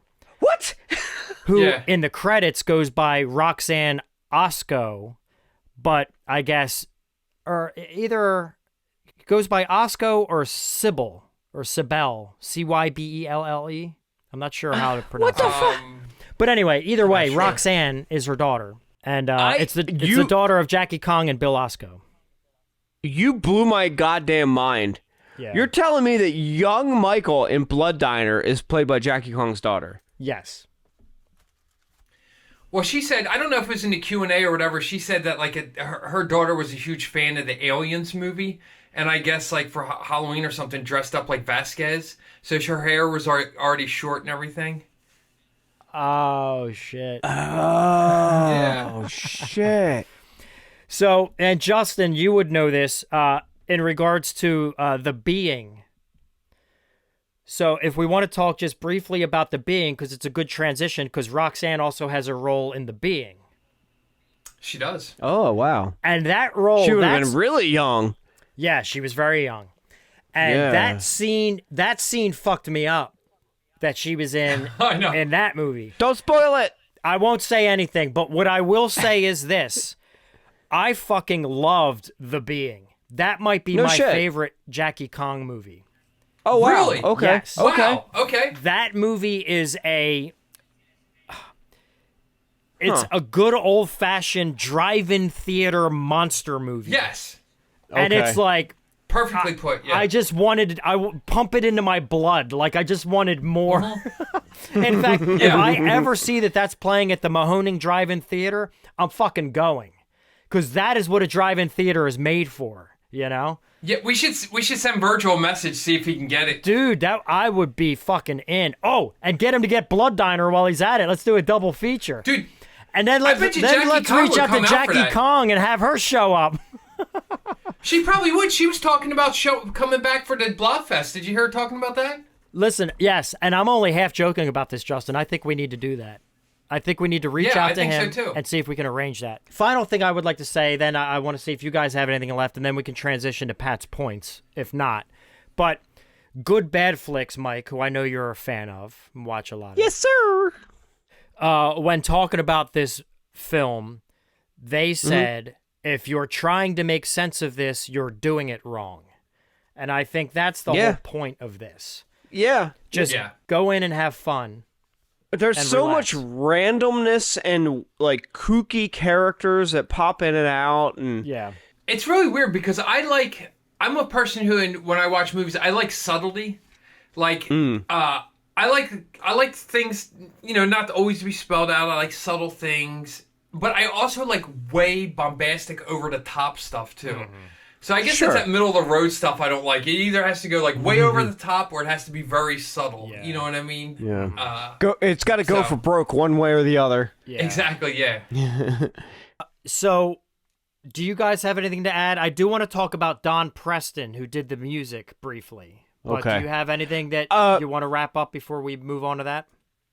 Well, real quick, if you're going to talk about him, he did the score. Let's talk about some of the actual. I couldn't tell you any of the actual bands that are in the movie, but the rockabilly and the doo-wop music that's in this film. Oh yeah. Holy shit! Does that add to this movie? Yeah. Oh yeah. It really kind of sets the tone for this movie. It somehow works. Yeah. Yeah, the music's great in it. Jackie Kong has said, and I don't remember if some of this was touched on in the Q&A, but she talked about how she wanted to not only sort of make themes, like the diner itself had a very specific theme, like a sound with the doo-wop music and whatnot, but also she wanted to mix up the music so much that watching it years later, you have no idea when it takes place. Yeah. There's no time period. Yes. Yeah. She does talk about that. Yeah. Yeah, because it's all over. So, which I thought was great. And then even at the end of the film, when you had, what was that classical piece that was during the, Wagner. Yeah. Yeah. Wagner or whatever. Wagner. Yeah. That's pretty legit. That's the, it was referred to as the ritual theme. And then it would cut to the band playing, and then every time it showed them doing the ritual, it would cut back to the Wagner. Yeah. So, Don Preston, just want to touch on him. So he did the score, not the actual songs, but the score. He was an on and off member of Frank Zappa and the Mothers of Invention from 1966 to 1974. Huh? I did not know that. Oh, yeah. He was related to the great Charlton Heston by marriage. At the age of 12, Preston was expelled from school for hypnotizing fellow students and a nun. How the fuck? Like, I want that skill. Jesus. Look, Yeah. when that happened to me, it was pretty rough. Did you But get I got hypnotized? through it. I don't know if you're serious. No, I was the hypnotizer. Oh, yeah. No. Let's see. Uh, So the nun... it ties back to the movie too because there's There is hypnotism in the movie. hypnosis. Yeah. Mike Yeah. does hypnotize people, yeah. Yeah. The nuns beat his hands with a ruler when he made mistakes playing piano. Because of this, he developed a fondness for strange, dissonant music. Ah. My mom said they used to hit their hands with rulers if they tried to write left-handed. Yeah. Oh, yeah. Yeah. Because that was the devil's hand. You had to be right-handed. Yeah. She went to Catholic school and the nuns would whack you. Yeah.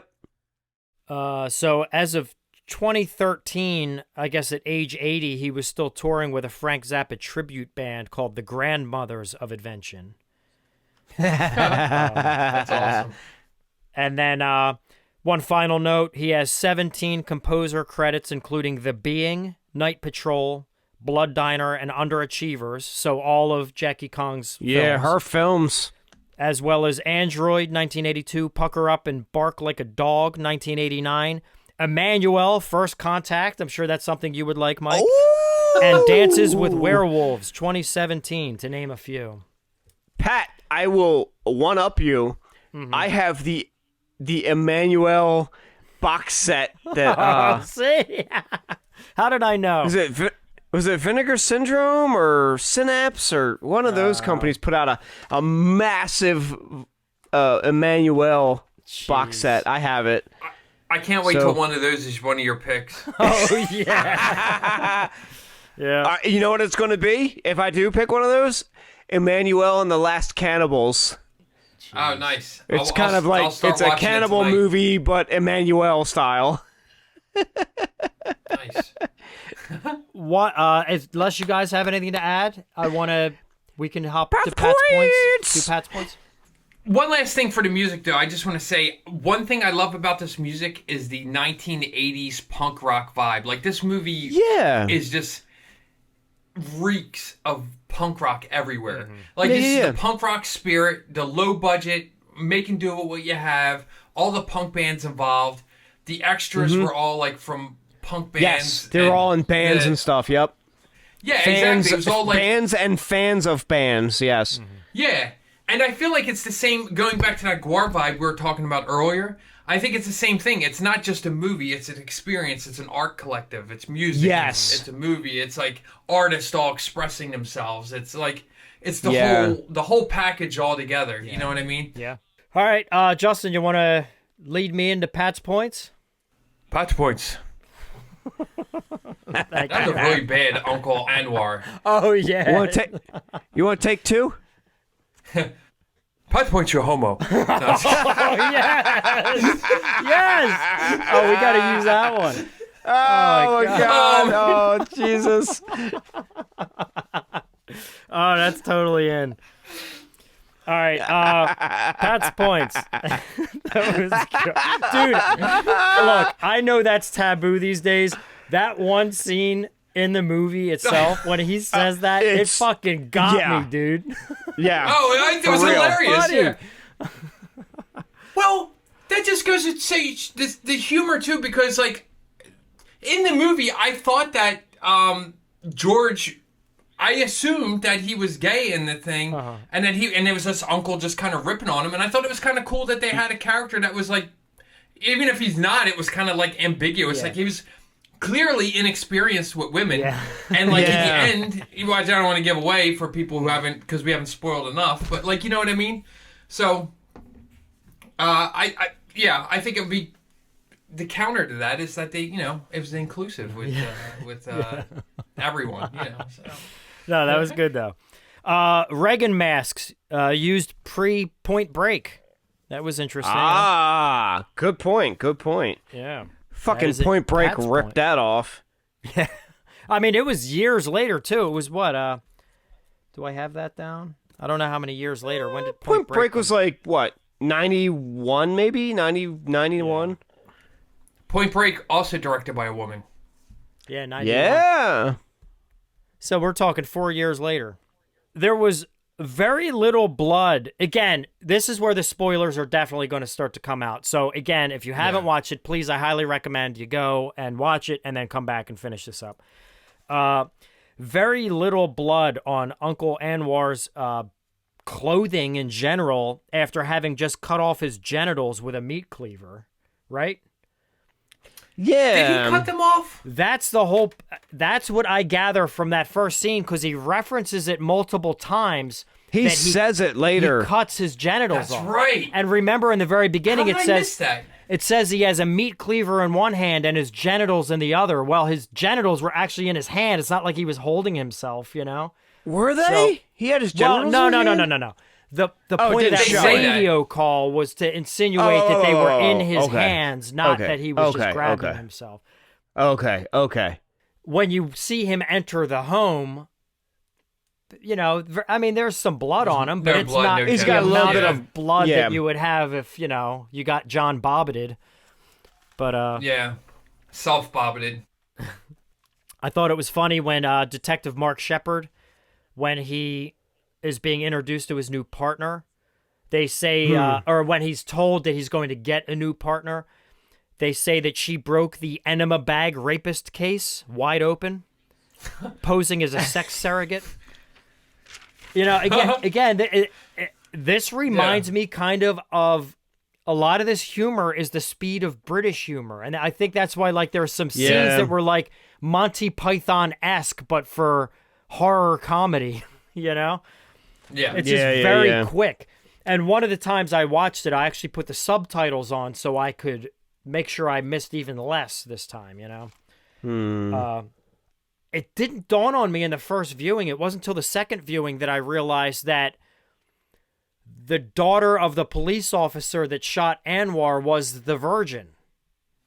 Oh, yeah. And it made clear in that scene when they they hold up the picture of the daughter.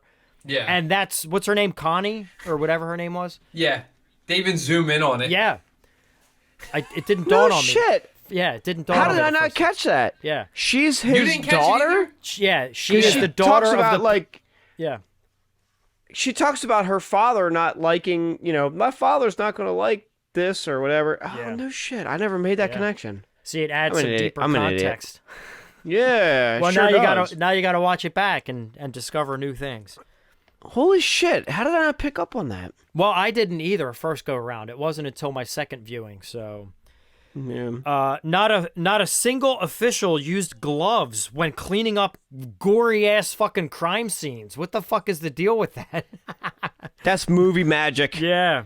That gets Sarah every time we watch a movie. She's like, put fucking gloves on. God damn. It's your first day on the job. Like, what the hell? I know. So, I don't know, Justin, if you... Or maybe you saw this in special features, Mike. I don't know. With the Detective Shepard and Sheba when they first meet, or towards the beginning when they first meet, and then there's that awkward scene where Detective Shepard is standing there and he puts his tongue out, and then he puts it out more, and then it's just this awkward little moment. Did you guys see Jackie Kong talk about that at all? How she filmed that? Yeah. Okay, you saw that? No. So she just let the camera roll, and she's just instructing him off camera, put your tongue out more. No, a little more. No, even more. Put it out. But he doesn't know that moment is then going to be spliced into the film. Yeah. So it's like those okay. little things that she catches, and then she kind of slides them in later, and they're fucking ridiculous, but it's so fucking funny. Like, there's just this awkward moment of him. Because I remember when I first saw it, I'm like, there's something up with this fucking dude. What is that about? What the fuck is going on? Yeah. So I thought that was funny. Jimmy Hitler, we got to comment on him. Oh, yeah, Jimmy Hitler. Yeah. Carl Crew. He actually got beat up by Jimmy Hitler, Yeah. Did she say this at the Q&A? Because I'm getting the Q&A mixed up with interviews I've watched online, but she talked about how that dude had roid rage. Yeah, he was on Oh, steroids. Yeah. okay. He threatened to snap this craft service girl in half. Yeah, I think Carl Crew said, like, you know, they rehearsed or whatever, but then Jimmy Hitler completely forgot everything that he was supposed to do. Yeah, jeez. And just I wailed believe, on him. I've seen Jackie say this before.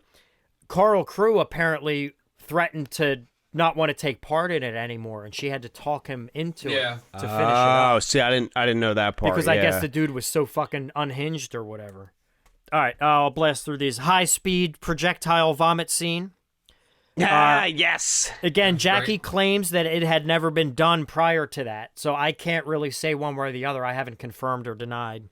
But did you notice in the end credits, there is a special thanks in the end credits for getting thrown up on. So she even put it in the end credits and then listed everybody that got blasted. Okay. That's awesome.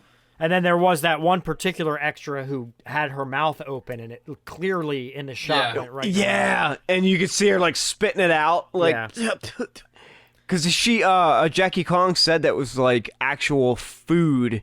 Oh yeah, like she fucking said, gross. like decomposing Rotting. food. Yeah, decomposing. Yeah. Ew. Oh yeah, then there's the scene where what's his name, George? George Tutman. He's the younger brother. Yeah, the younger brother cuts the girl in half, a la Jason Goes to Hell. Oh yeah. That was a good. Like he just walks scene, in, so he to just speak. slices down and just chops her right there. Obviously, that was 6 years prior to Jason Goes to Hell, but Tutman Cafe T-shirts. We should get some of them. Hell yeah. Hitchhiking biker. He was played by Joe Barton, who also played Buddy Bacon in Slaughterhouse, if anybody's familiar. Oh! Which also came out in 1987. I have that movie as well, yes. Yeah. And that actor also has 7 acting credits total. Somebody commented that this movie is sort of like John Waters meets Tobe Hooper, and I thought that was a neat little mishmash. That's not bad. Yeah. That's a good way of putting it. That's not bad. Dino Lee is the king of white trash, Justin. We were talking about him earlier. Yeah. Oh yeah. So he was an Austin, Texas punk rock guy. Oh yeah. The music's actually pretty good. It's kind of like 50s style, kind of rockabilly stuff. Yeah. Okay. You can, actually, I have it queued up here on my YouTube. There's Dino Lee Ultimately Bored live at the Dollhouse, 1985.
Pretty good viewing to his work.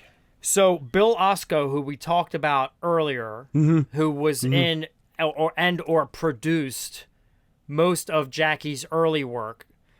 Sure.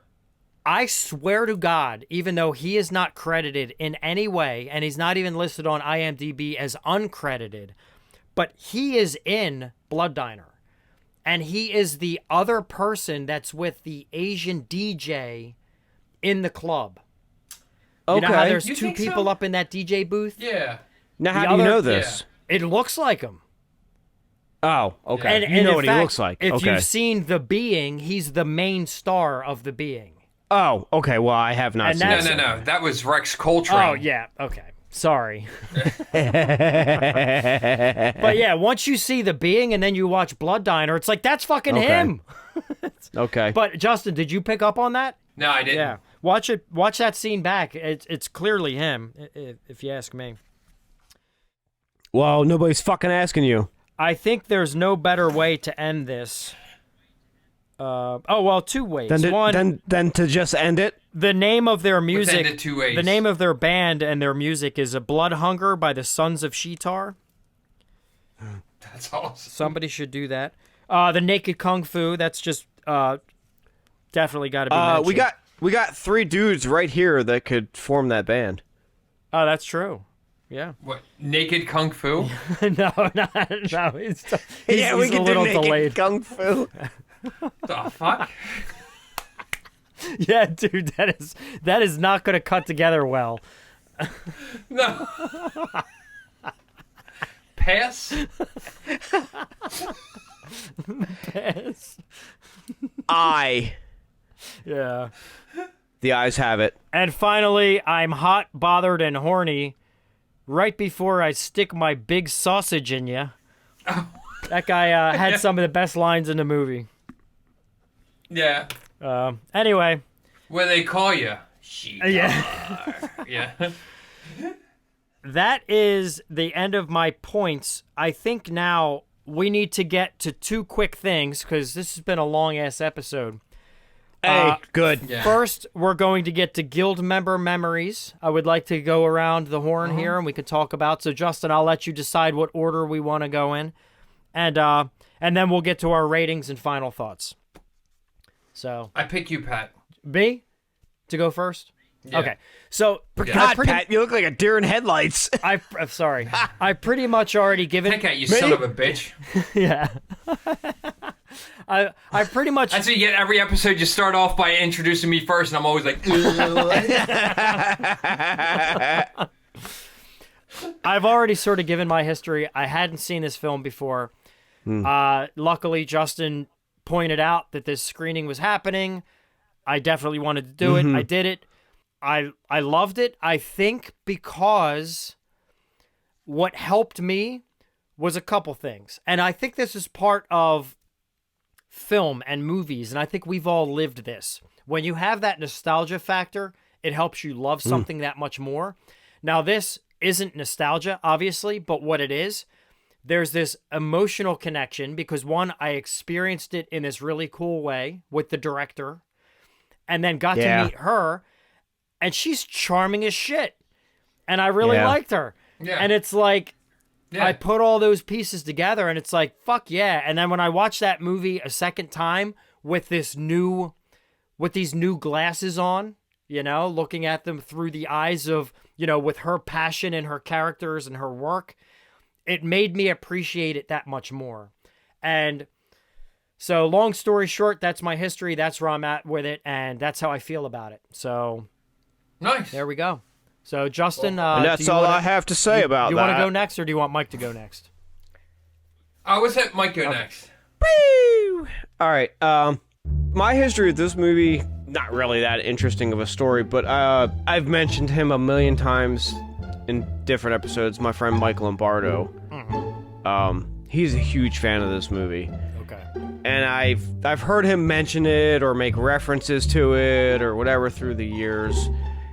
And I remember years ago, I think it was streaming somewhere, or I rented it digitally, and I started to watch it, and I only got through like maybe the opening scene, and I was just like, I don't get it. Well, I think I was watching it late at night, so I probably fell asleep or whatever it was.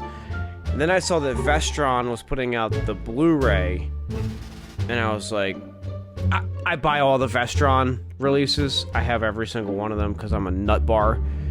And so I bought it, and then I watched start to finish a few years ago, whatever year that was released on Blu-ray, and I loved it. I absolutely loved it. I got it finally, and I've been a fan since. And I mentioned earlier, I've seen it maybe all the way through, maybe about 3 times. So, but yeah, and watching it again for this, I was like just like honed in on it.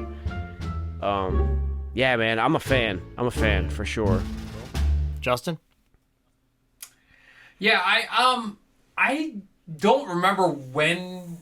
It was like not too long ago. It was probably in the last 5 years or so. I saw it like on streaming or something. Like I said, it was like, oh, this looks like something I'd like. And I just put it on. I might have been like, sometimes I'll just put movies on while I'm practicing guitar or something.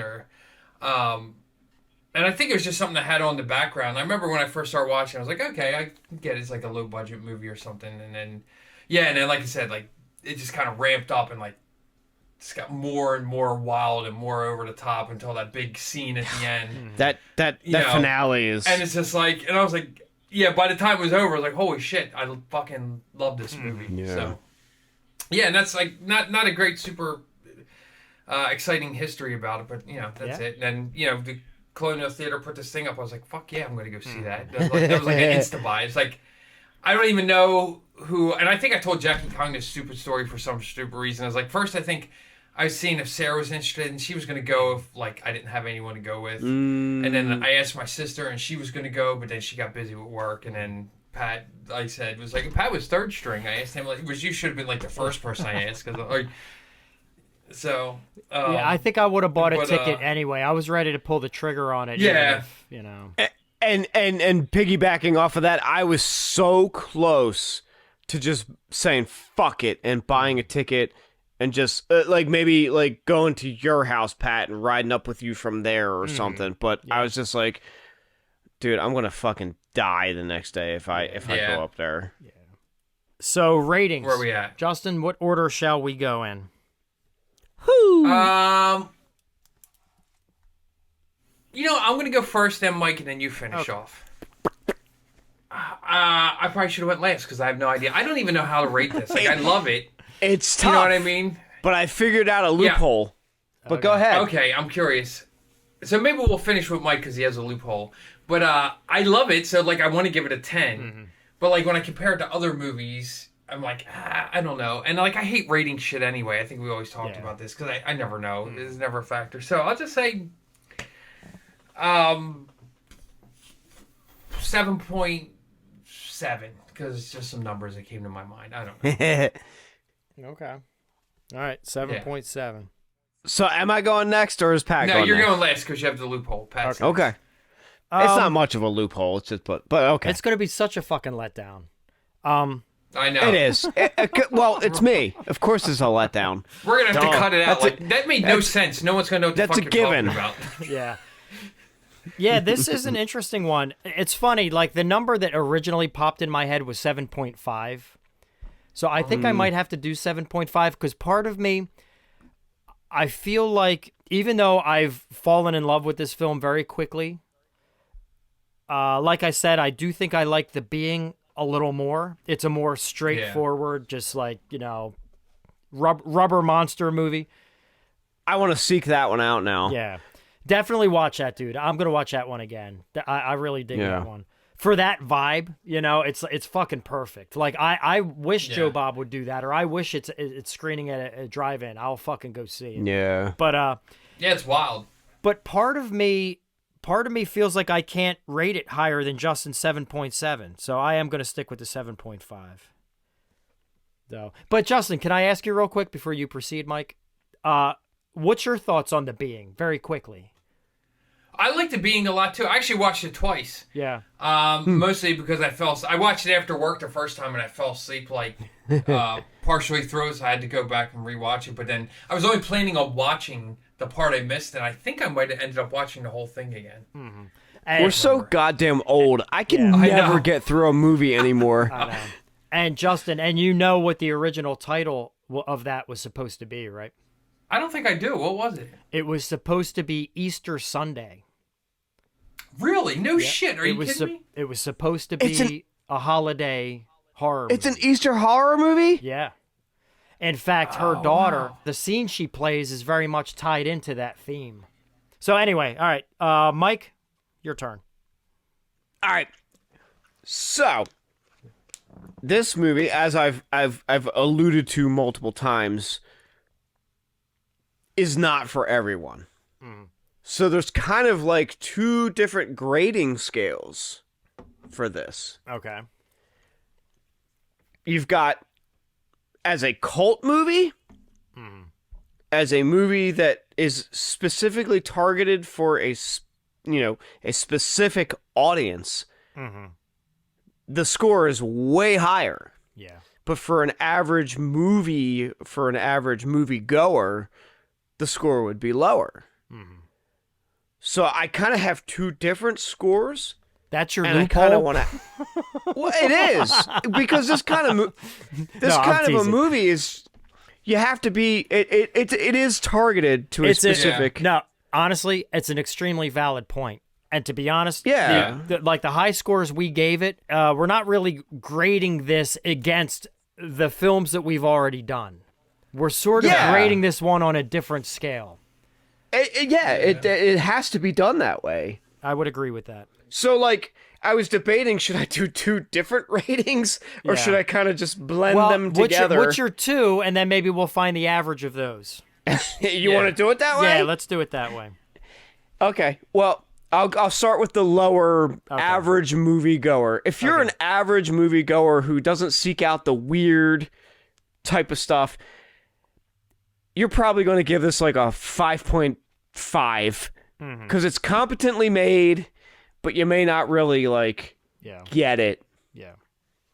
Now, as a cult movie, as a horror comedy, as an outlier type of film, I'm going to go more with you guys. You said 7.7? Justin, 7, Who I'm said 5. 7.7, 7.5? Yep. Yeah, I'm going to go... Fuck. 7.6. I'll go in between you guys for that. All right. But you get what I'm saying? Like, it's... So that puts your average at 6.6. Is that what you want to put in as your score? That's fair. Okay. All right, so what's our average? 6.6 plus 7.5 divided by 3. 7.3. That's good. That's a good average. Yeah. If I had gone to the theater and seen it with you guys, it probably would have, elevated it a couple more points. But for sure. So that's our grading, 7.3. That's... See this movie. Seriously. Yeah, if you have not seen this. See it, but see it with the right mindset. Just go in and just have fun and laugh and be silly and lose yourself. Don't, Possibly don't see it by yourself. See it with some friends. Yeah. It might help the experience. All right. Well, Justin, you had mentioned something about a final shot. Yeah. Oh, yes. That is a good point. I think that's where we're at. Thank you. In the spirit of... I've been saving it. I've been holding off and sobering up. Do we all have our shots? I do. All right. So, real quick, before we drink them, Justin, what would you like to say we are celebrating as we take this shot? I think in the spirit of Jackie Kong, I think we should celebrate, hard work, being dedicated to what you want to do. And anyone can be a ball buster, but, have fun being serious. Yeah. I feel like that's the spirit of what her movies are about, is, having that discipline and work habits to, see something through, but, have fun while you're doing it. And I think that's what it's all about. Yeah. Hell yeah. Perfect. Very well said. Mike, who are we celebrating with this? Well, I mean, we should definitely celebrate Jackie Kong. I mean, I think that unanimously should be her work ethic, her professionalism. To Jackie Kong, for real. All right, so what I would like to say is that this is definitely to celebrate the groundbreaking career of Jackie Kong and her works. Also, all of the cast and crew that took part in helping her bring her vision to life. And also, in staying true to the tradition that they had when they were originally screening this film of taking a shot after every single screening. So, this is for all of them and to keep that tradition alive. And cheers, my brothers, to everybody out there listening. Salud. I hope you got your shot, unless you're driving. Cheers. And, this is for you. Cheers. Cheers. All right. That's good. I think I just scored that on myself. Cool. All right. Well, any final thoughts, and we'll shut this puppy down. That's it. Was lock it in. Lock it in. All right. Yeah. Well, I got nothing. So yeah, that's it. I think we got through. Okay. Well, guys, always a pleasure. This was really fun. Yeah. I think, this was a great film to do. Justin, thank you for bringing it to the table. I had a lot of fun with this one, digging in. So Yeah, it was fun. But I hope everybody out there listening, go check out this film. Go online, get Jackie Kong's 2. I think there's 3 out now. I'm gonna do that spend actually. the night, Yeah. get these comics.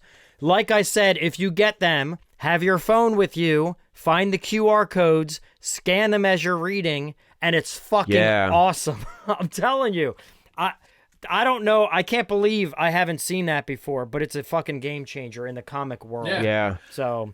And if you like them, tell your local comic book store to pick it up. Yeah. Hit them up. Tell them to get them. And I want to say this. I'll say it on behalf of Justin and Pat. Thank you to Jackie Kong for filming the little promo for sure for us. Yeah, that meant a lot. Yeah. That was incredible. Very nice. Yeah, it was very thoughtful. That was super cool. I agree. Yeah, to have that moment was awesome. It's a shame Mike missed it. Yeah. Well, that's right. He'll miss the next one, too. Story of my fucking life. I missed Joe Bob, too, when you guys went. Yeah. No, but anyway, yes. Thank you, Jackie. And cheers to you and to everything you've accomplished and to more stories and characters and adventures and heart and humor and the whole thing. And horror. Absolutely. And horror, yeah. All right, guys, let's shut it down. All right. Thank you, everybody, for listening. We'll see you next time. Oh, so some announcements. YouTube, obviously, has been going great. Check out the episodes on YouTube. Share, subscribe, the whole thing. Click that dong. You know the drill. Rub that nub. Rub that nub.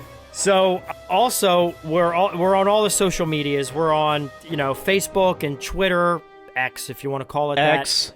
that. And what's the other Instagram. one? Instagram, TikTok, and Threads. Yeah, we have a TikTok now. Check us out on TikTok. But please follow, like, share. It helps us. If you're just bored scrolling, just give a share, something. Give a like, a comment. Communicate with us. Let us know your thoughts. We want to hear what you have to say. Yeah. We're trying to make a better effort of actually communicating and sparking these conversations and actually hearing what you guys think. So. Yeah. Let us know your thoughts and what your history is with this film as well. All right. Yeah. I think that's everything we had to do, right? So let's I think so. I think so. All right. Thank you, everybody. We'll see you next time, and that's it for the MacGuffin Guild. See ya. Bye-bye. Peace. I'm gonna see you. Say it, Justin. I'm gonna see ya. I raised you better than this. Hi, I'm Jackie Kong, and you're listening to the MacGuffin Guild. Fasten your seatbelt. Pat and Bob. Justin. Pat? Really close, though. My middle name's Bob. Pat. Justin. Okay. The MacGuffin Okay, right.